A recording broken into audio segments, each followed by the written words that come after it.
What if the silence around you wasn't rejection, but selection? What if the quiet you've been sitting in is not a punishment, but a platform being built in heaven just for you? Some moves aren't made with loud announcements. Some blueprints aren't delivered with fireworks. They come softly, privately in the stillness, where only the surrendered can hear. And if it's been quiet around you lately, it may be because you've been chosen for something too sacred to be shared with the crowd. When God gets ready to release something weighty, something holy, He doesn't broadcast it to the masses. He whispers it to the committed. He doesn't hand out the blueprint in rooms filled with noise. He places it in the hands of those who've proven they can walk faithfully in the dark. You're not being left out. You're being let in on something that requires secrecy before strategy. Psalm 27 verse 5 reminds us that in the day of trouble, God hides us in His pavilion, not to withhold from us, but to prepare us away from prying eyes.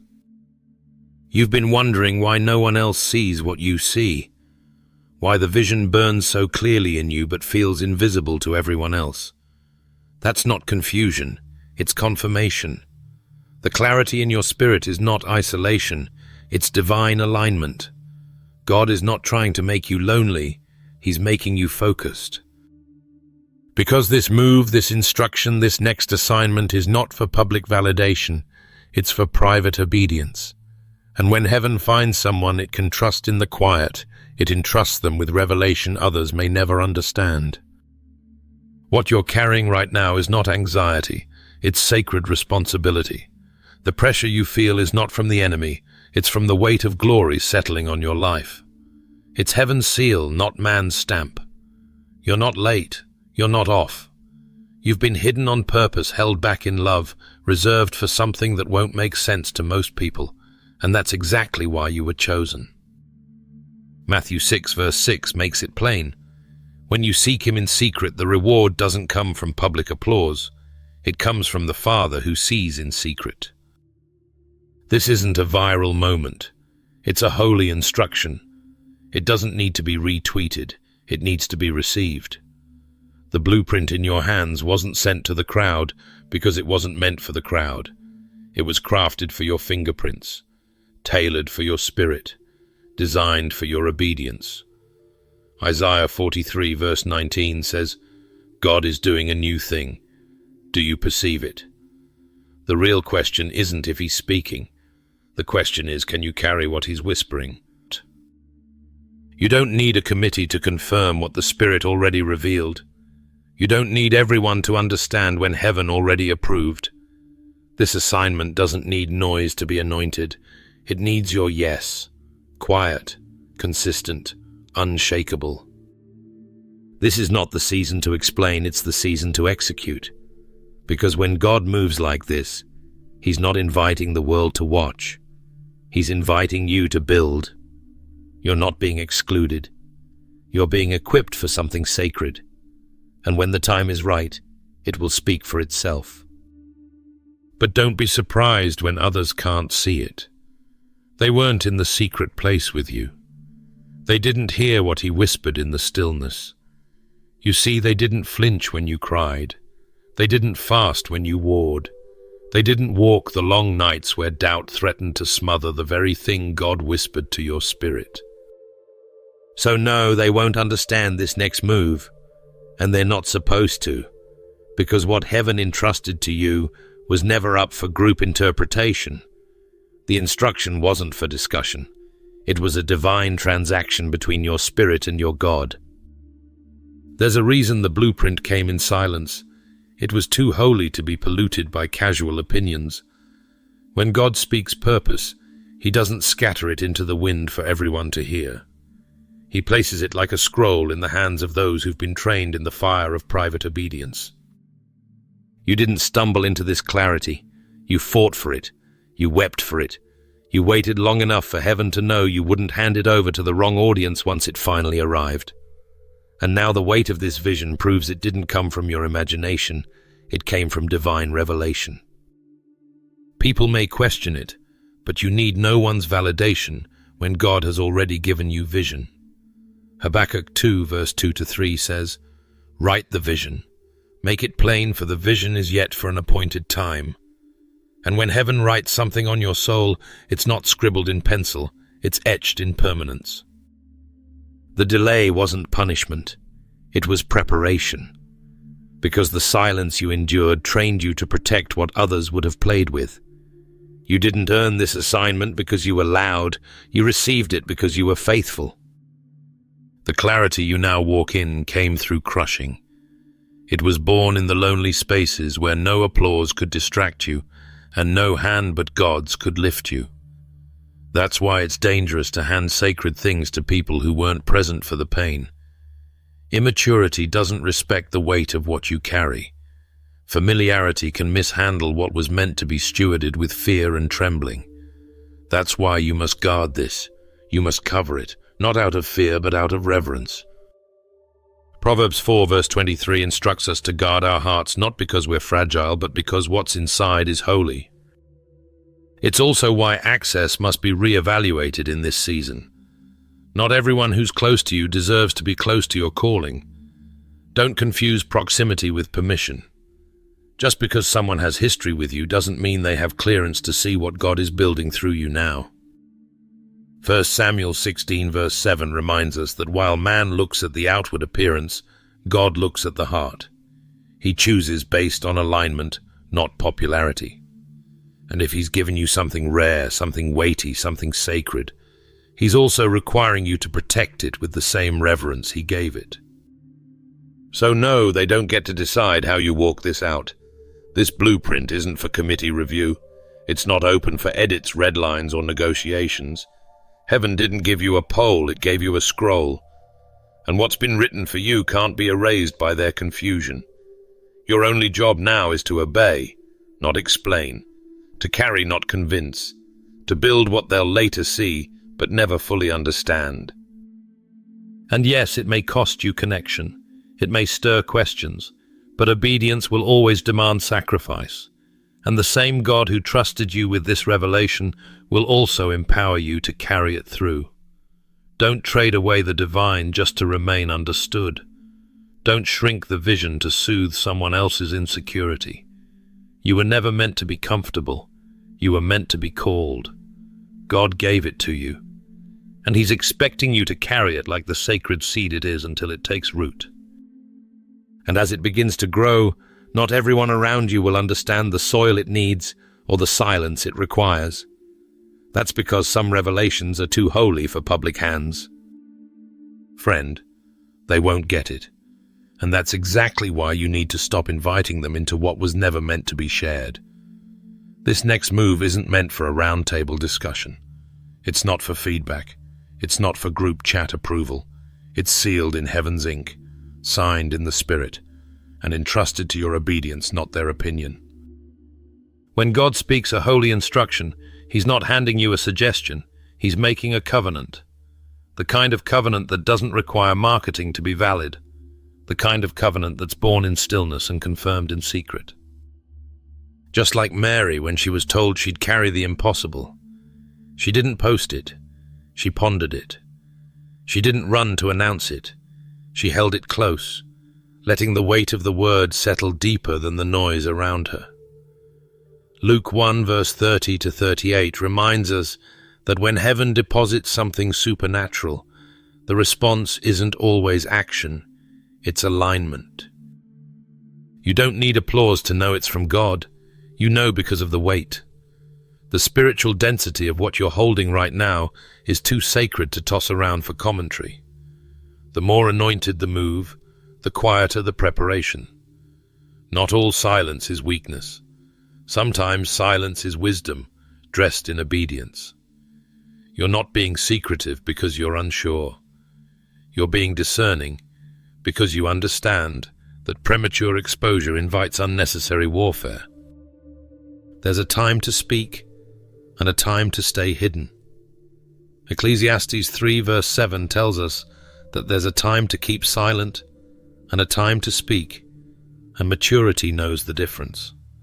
If what you're carrying is truly from God, there will be a divine schedule attached to it. You don't need to rush the rollout when heaven has already confirmed the timing. You don't need to explain what God is building when He hasn't asked you to present it. He's asked you to protect it. And here's the truth most won't say. Not everyone who smiles is safe. Not everyone who claps is called. And not everyone around you has the spiritual posture to handle the purity of your instruction. Stop giving sacred blueprints to people who haven't even built an altar. Stop inviting voices into a conversation that God only had with you. You're not being rude, you're being righteous.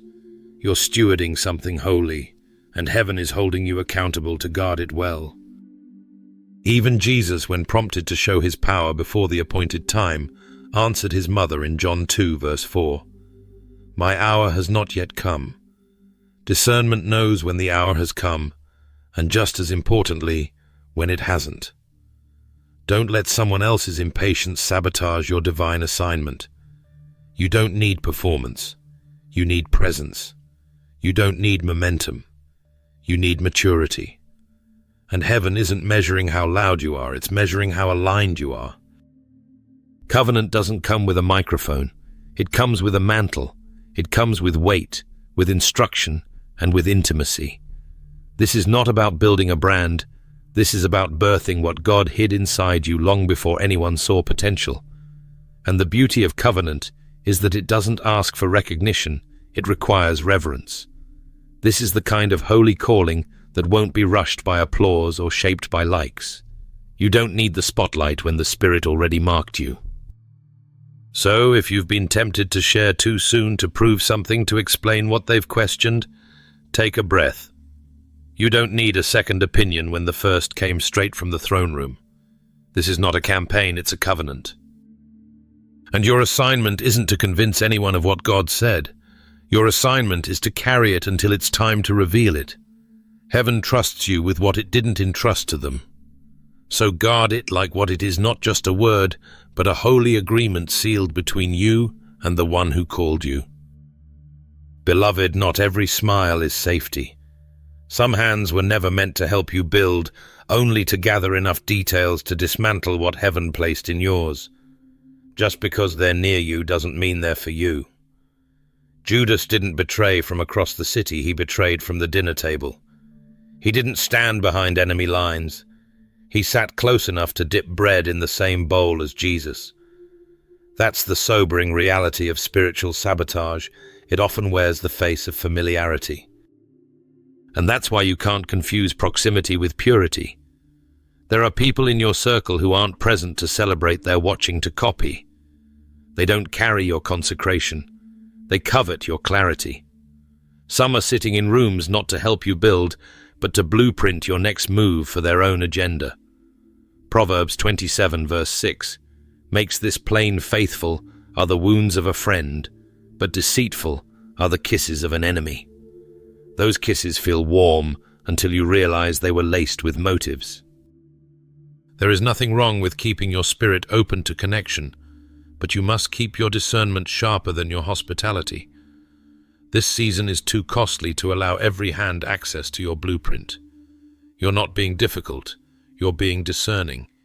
You're not paranoid, you're prophetic. If Jesus could sit beside betrayal, so can you. But unlike him, your warning may come in time to guard the vision before it bleeds. Momentum doesn't just come from action, it comes from protection. One wrong voice in the inner room can delay what heaven was ready to release. That's why Nehemiah didn't just fight battles, he also refused invitations. Nehemiah 6 verse 2-3 tells us that when Sanballat and Geshem tried to lure him away from the work, he answered with clarity, I am doing a great work and cannot come down. He knew that distraction was the first step to destruction, and he didn't let diplomacy ruin his assignment. Some of you need to start praying not just for favor, but for filters. Lord, filter my circle, filter my appointments, filter my invitations, because there are spirits that come cloaked in concern, but are rooted in competition. There are ears that sit in silence, not to intercede, but to intercept. And just because they've been present doesn't mean they've been planted by God. Some access points need to be sealed, not in malice, but in obedience. It's not your job to explain to everyone why the circle is shifting. It's your job to protect what was birthed in the Spirit. Jesus never asked Judas to leave the table. He just didn't stop the prophecy from unfolding.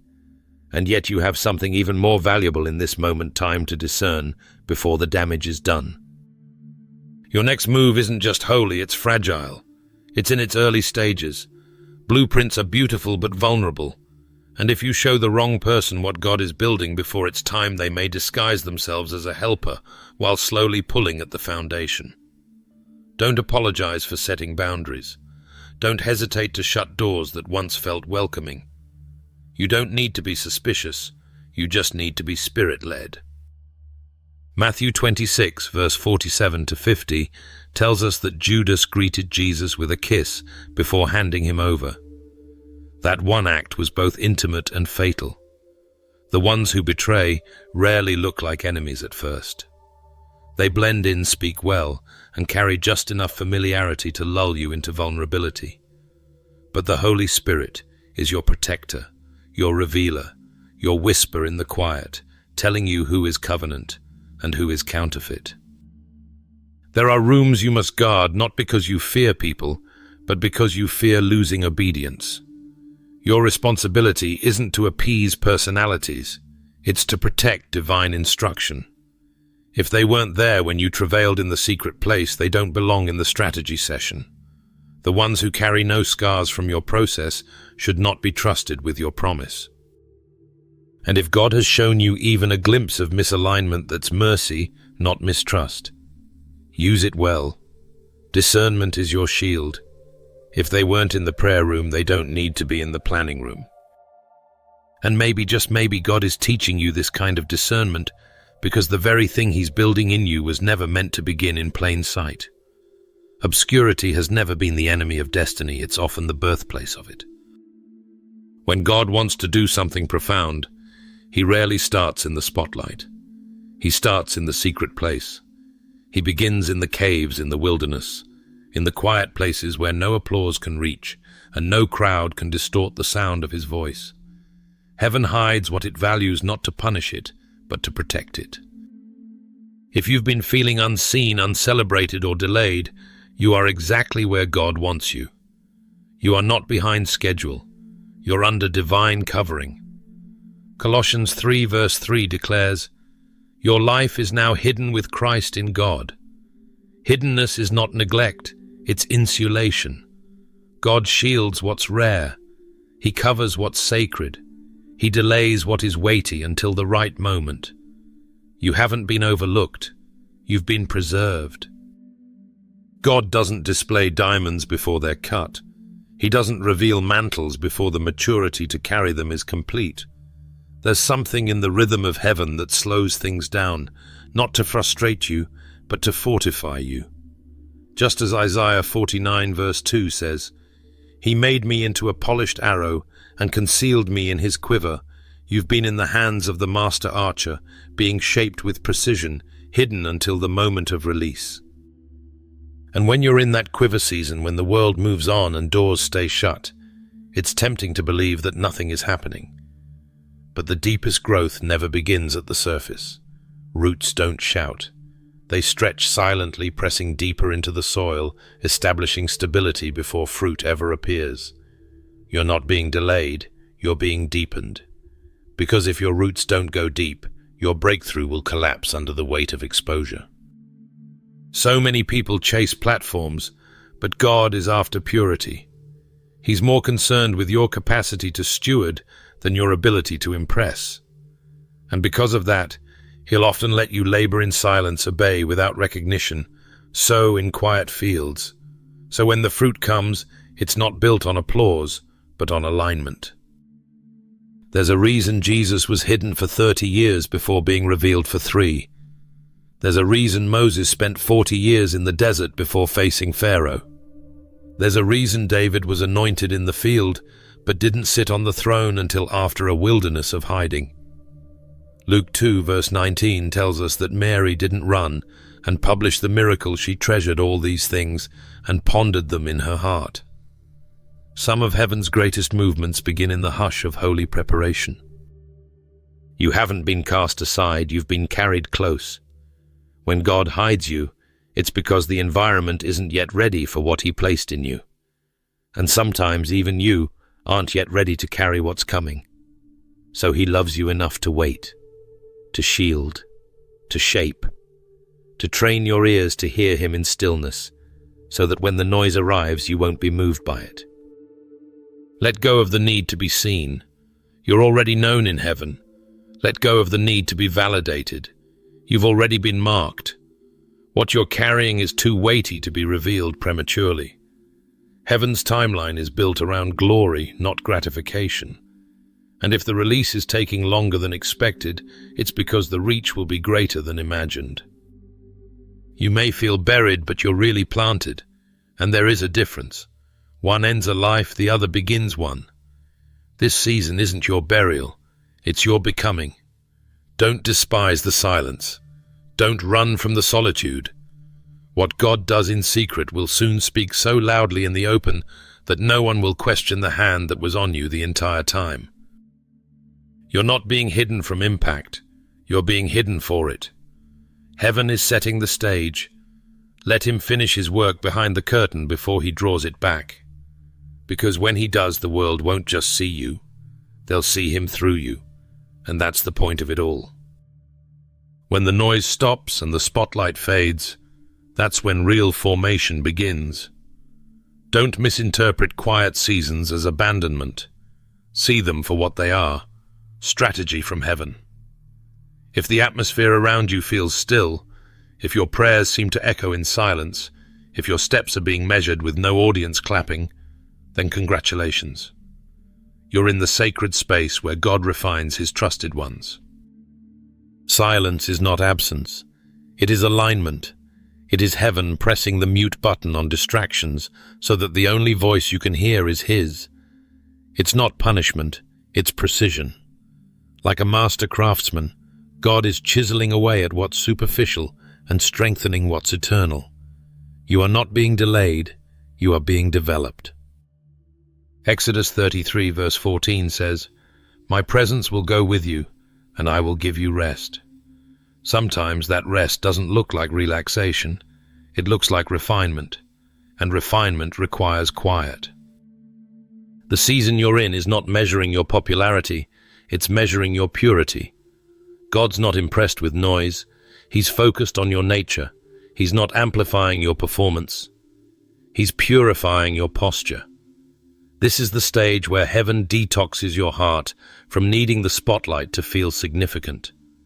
Your identity isn't being questioned, it's being clarified. And clarity always comes after stillness. Psalm 46 verse 10 tells us to be still and know that I am God. That stillness isn't passive, it's intentional. It's the battlefield where trust is sharpened and motives are tested. God uses quietness like a scalpel cutting away what cannot be carried into the next season. He silences the noise so that your dependence isn't on momentum metrics or movement, it's rooted in Him alone. This is why warriors are trained in silence. No soldier learns to fight on the front lines without first being drilled in the shadows. You don't train for battle in applause, you train in anonymity. You're not being ignored, you're being calibrated. Calibrated to lead with accuracy. Calibrated to hear the Spirit over your feelings. Calibrated so that your obedience isn't swayed by the volume of voices, but anchored in the depth of revelation. There's a holy reset happening in your soul. You might feel like your influence is decreasing, like your rhythm has shifted, like doors aren't opening as fast as before. But could it be that God is training you to move by instruction, not impulse? He's showing you how to obey without needing confirmation from a crowd. The silence is doing something. It's silencing comparison. It's muting the voice of competition. It's removing the need to impress. And in that quiet, the Spirit is whispering identity, reminding you that you were never chosen for your fame. You were chosen for your faithfulness. Hebrews 12 verse 11 confirms that no discipline seems pleasant at the time, but painful. Later on, however, it produces a harvest of righteousness and peace for those who have been trained by it. That's what this is training. Strategic, spiritual, heavenly training. God doesn't want your image. He wants your integrity. That's why he holds back the release until you're whole enough to carry it. He doesn't want the fruit to arrive before the roots can sustain it. He doesn't want your next breakthrough to become your next breakdown. So yes, he'll allow the quiet to sit with you, not to silence your purpose, but to solidify it. Stillness doesn't mean stagnation. You are not standing still. You're standing strong. The silence is shaping your discernment. The quiet is fortifying your vision. The pause is preparing you to run without wavering. God is not forming a platform performer. He's shaping a kingdom steward. And when the silence lifts, you won't just walk into your next, you'll carry it with weight, with clarity, and with heaven's full backing. Beloved, heaven never goes unnoticed by hell. And when you said yes to God, something shifted in both realms. That agreement wasn't just a personal moment of obedience, it was a spiritual explosion. Your quiet surrender created a ripple effect that reached into the camp of the enemy and sent tremors through his foundations. You may not have seen it in the natural, but spiritually, your alignment with God just announced war against everything that once tried to hold your bloodline captive. You're not just walking forward, you're advancing with authority. And authority shakes things. Ephesians 6 verse 12 reminds us that we wrestle not against flesh and blood, but against principalities, powers, and spiritual wickedness in high places. That means when you obey, you're not just moving locations, you're disrupting systems. You're not just making life choices, you're engaging in divine confrontation. Hell doesn't panic when you talk about faith. It panics when you start walking in it. Because action backed by heaven carries force. You are not a threat because of your volume. You are a threat because of your alignment. Hell knows it. That's why warfare increases when you're about to step into something sacred. That's why opposition often rises when clarity comes. Because when your spirit locks in with heaven's blueprint, the enemy can't track it. He can't stop what he can't trace. He can monitor noise, but he can't measure purity. And when your obedience becomes pure, when your motives are refined, when your steps are ordered, your path becomes unpredictable to the demonic realm. Isaiah 54 verse 17 declares that no weapon formed against you shall prosper, but it never said the weapons wouldn't be formed. It just promised they'd fail. So don't misinterpret the attack as defeat. It's just confirmation that you're building where God told you to build. The enemy has tried to distract, to delay, to discourage, but your consistency in silence has become your greatest act of warfare. You've been dismantling darkness without even realizing it. Every time you chose prayer over panic, obedience over opinion, discipline over drama, you were disrupting hell's plans. You are a spiritual disruptor, a walking intercession, a moving mantle. And heaven has assigned angels to protect what you carry. You are covered not because you're perfect, but because your mission is prophetic. That kind of protection isn't ordinary. That kind of covering follows those who carry divine strategy, not just good ideas. And here's the beauty of it. While you've been hidden in preparation, your enemies have been watching and waiting, expecting you to fall. But God didn't just protect you, He preserved you. The silence that once felt like isolation was actually divine insulation. The lack of attention was heaven's tactic to keep the wrong spirits from attaching. You've been too dangerous to be revealed prematurely. Hell expected you to collapse under pressure, but instead you're rising in power. The very ground that was supposed to swallow you has become the platform that strengthens your steps. Romans 16 verse 20 says that the God of peace will soon crush Satan under your feet. That means your movement isn't just momentum, it's a weapon. Your footsteps are prophetic. Every step is striking thunder in the enemy's camp. You may have walked through fire, but you didn't come out smelling like smoke. You came out with authority, with oil, with clarity. And now your obedience has built a path others will follow, but make no mistake, what you carry cost you. It cost you comfort. It cost you relationships. It cost you popularity. But it birthed power. Power that shifts atmospheres. Power that wakes up dormant generations. Power that silences monitoring spirits and exposes the hidden agendas of darkness. You didn't come this far just to survive. You came to disrupt. You came to dismantle cycles. You came to be the turning point. You came to be the one who says, "It ends with me." So walk boldly. Speak clearly. Move with fire. Because you're not just a believer, you're a breaker. And heaven is backing every step. Not every battlefield has an audience, and not every act of obedience will echo through the crowd. But in the kingdom of God, some of the loudest victories are won in the quietest places. There are seasons where the most powerful thing you can do is whisper yes when no one else is listening. These are the sacred places where character is forged, endurance is tested, and heaven takes note long before earth ever applauds. The prison Joseph sat in wasn't just confinement, it was preparation. It didn't look like the palace. It didn't feel like a promotion. But it was part of the path. Psalm 18 verse 20 reminds us that the Lord rewards according to righteousness and the cleanness of our hands, not the stage we're on, but the secret motives we steward when no one's watching. Joseph didn't need the applause of men to stay faithful. He had the favor of God, and so do you. Oh. When you're walking through the hidden seasons, the temptation is to think nothing is happening. But silence isn't absence, it's divine attention. God is leaning in.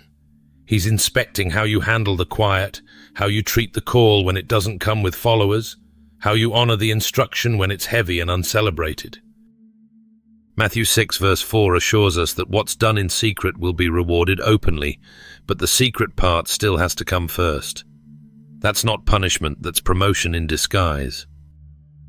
You don't need to be seen to be significant. In fact, many times premature visibility can sabotage what was meant to be sacred. God hides what he values. He doesn't rush his vessels.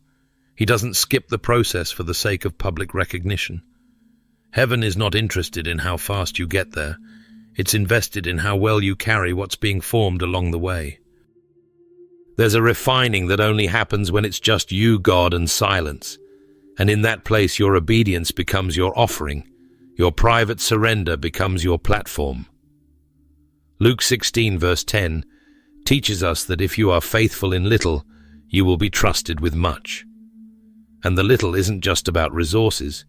It's about the unseen moments of integrity, of trust, of discipline, when it would be easier to step off course and chase validation. What you're building behind the curtain matters just as much, if not more, than what people will see when it opens.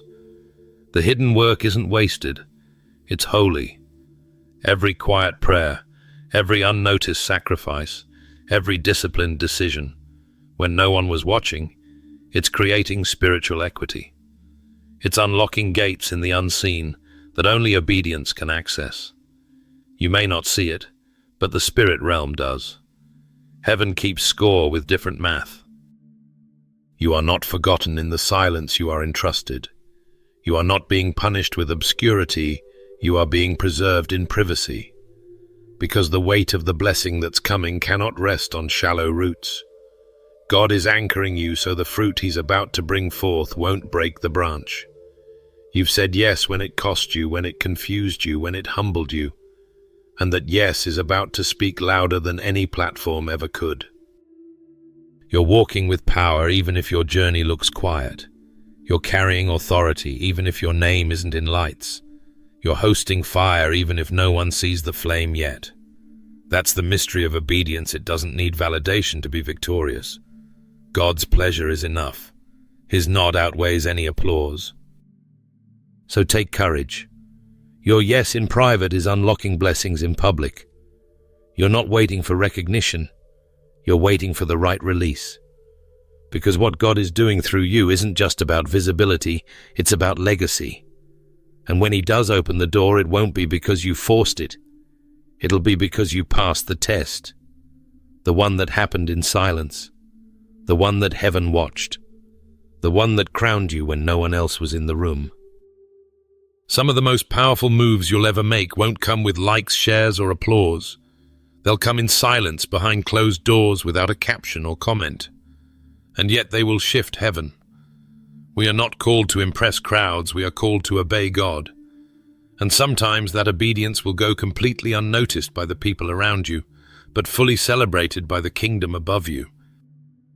Let's be clear. Purpose is not proven by popularity.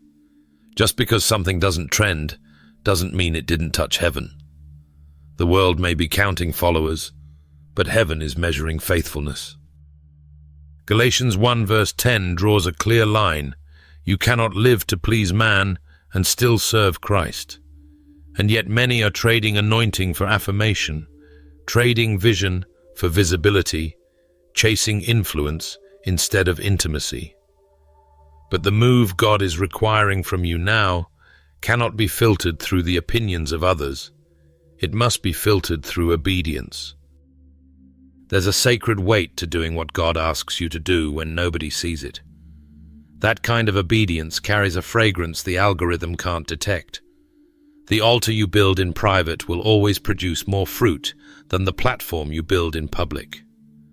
Matthew 6 verse 1-4 reminds us that when we give, serve, or sacrifice in secret, our Father who sees in secret will reward us openly. Heaven notices what man overlooks, and that's where your reward is rooted. There's a temptation in this generation to post every step, to announce every assignment, to package our obedience for the public. But not every instruction is meant for the timeline. Some instructions are too holy for hashtags. Some seasons are so sacred that to expose them prematurely would be to forfeit their full power. You weren't called to curate a feed, you were called to carry fire. And fire doesn't need a spotlight to burn. You'll find peace when you stop performing and start obeying.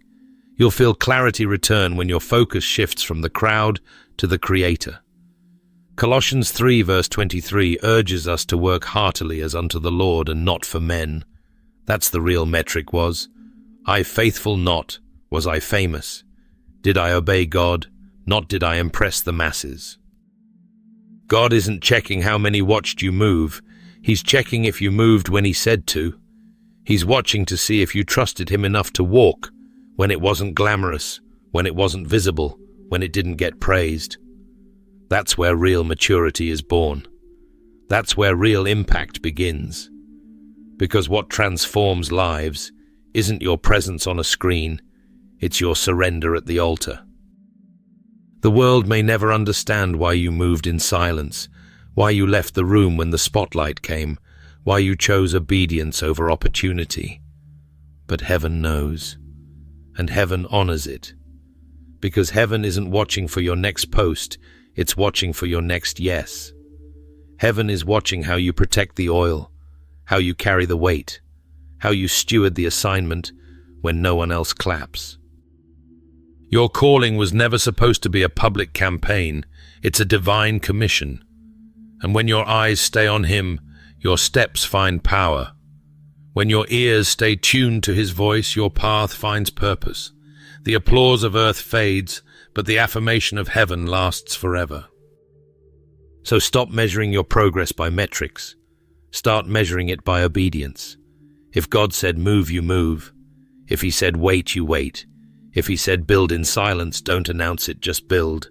Your fruit will speak, your consistency will preach, and your faithfulness will echo in eternity long after the world forgets your name. Because in the end, you weren't made to go viral, you were made to go vertical. Heaven is your audience. God is your director. The Spirit is your guide. And that's more than enough to move with power even when no one else is watching. Friend, some of the fiercest battles are won in the quietest places. Not with swords, not with shouting, but with the kind of obedience that doesn't need an audience. That's where real power lives, in the shadow of surrender, in the soundless yes that moves heaven, even when earth hears nothing. You don't need to announce every step when God has already anointed your direction. Heaven doesn't wait for you to post it before it partners with it. God responds to obedience, not optics. 1 Peter 5 verse 6 reminds us to humble ourselves under the mighty hand of God, that in due time, His time, He will lift us up. That's the secret, not striving for visibility, but trusting divine timing. Because when God lifts, no man can lower, and when He opens, no voice can close. Your maturity is revealed when you can move without needing a microphone. When you stop looking over your shoulder to see who noticed and start keeping your eyes locked on the one who called. You're not here to perform, you're here to proceed. You weren't given the blueprint to go viral. You were given the blueprint to bring heaven to earth. And much of that work begins in silence. There's a certain stealth that God requires in this season, not because you're hiding in fear, but because you're walking in wisdom. Like Joshua marching around Jericho, there's a time to shout, but there's also a time to circle quietly. And those who can discern the rhythm of that obedience are the ones who carry breakthrough. James 1 verse 4 says, "Let patience have its perfect work, that you may be perfect and complete, lacking nothing." That means the process is just as holy as the promise. And rushing it for recognition only cheapens the glory waiting on the other side. Heaven is assigning angels to accompany the ones who move without needing credit. There's a supernatural alignment happening for those who are content to go unnoticed by man, but fully trusted by God. When you obey silently, you are not moving alone, you are walking under the weight of divine authority. And the gates of hell cannot prevail against that kind of surrender. The strategies God is releasing in this hour are not for the spotlight. They're for the sanctified. They are for the ones who have been purified in the quiet, tested in the dark, and trained to carry something too weighty to be diluted by performance. Deuteronomy 28 verse 2 declares that blessings will overtake you if you obey the Lord. That means your reward won't come because you broadcasted your steps. It will come because you followed them. This isn't the time to explain, it's the time to execute. The vision is too sharp to be fogged by opinions. The instructions are too sacred to be filtered through consensus. You don't owe an explanation for the moves God gave you in the secret place. Your fruit will tell the story. Your consistency will reveal the conviction. And your impact will speak volumes where your voice remained quiet. You're not just building something for now, you're birthing something for eternity. This is warfare disguised as faithfulness. This is kingdom strategy unfolding through unannounced steps. When you obey with no claps, no comments, no congratulations, God still counts it as fire on the altar. That's what He honors. That's what heaven responds to. So move with confidence, not because you were celebrated, but because you were chosen. Move with reverence, not because the world clapped, but because the word spoke. The power is not in your post, it's in your posture. Humble, holy, hidden, and yet thundering in the spirit with every quiet step you take. Walk softly, but carry the sound of heaven in your stride. Your obedience doesn't need noise to be noticed. The greatest weapons are forged in silence, and right now you're being sharpened for a strike the enemy never saw coming. You didn't come through the silence just to stay still. You came through it saturated in glory, branded by fire, marked by something not many can carry. The quiet was never a delay. It was a divine strategy. It wasn't a pause. It was a preparation ground for what would be impossible to handle without the holiness forged in hiddenness.